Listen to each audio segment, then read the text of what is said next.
విషయానికి వస్తే బందీ సినిమా కమర్షియల్గా విజయం సాధించడం ఆనందంగా ఉందని సక్సెస్ మీట్లో film chamber of commerce general secretary Prasanna Kumar అన్నారు. విలక్షణ నటుడు ఆదిత్య ఓం బందీ చిత్రంలో గత వారం ఆడియన్స్ ముందుకు వచ్చాడు.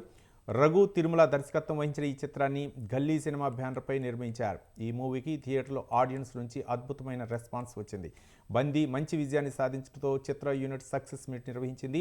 ఈ కార్యక్రమంలో Telugu film chamber of commerce general secretary Prasanna Kumar ముఖ్య అతిథిగా విచ్చేశారు. బిగ్ బాస్కి వెళ్ళిన తర్వాత ఇది నా సెకండ్ రిలీజ్. ఫస్ట్ ఆది పర్వం సినిమా మంచు లక్ష్మి గారితో ఆల్రెడీ వచ్చింది. ఇది నా సెకండ్ రిలీజ్. అండ్ 2.0 నేను చెప్పను, బికాజ్ ఐఎమ్ ద సేమ్. 2.0 చెప్పాలంటే ఇంకా 10 years తర్వాత. బట్ డెఫినెట్లీ బిగ్ బాస్ అనేది ప్లాట్ఫామ్ నాకు మంచి ఉపయోగం పడిందండి. ఎందుకంటే ఆదిత్యం ఎవరు 90s జనరేషన్కి 2000 జనరేషన్స్కి చాలా బాగా తెలుసు.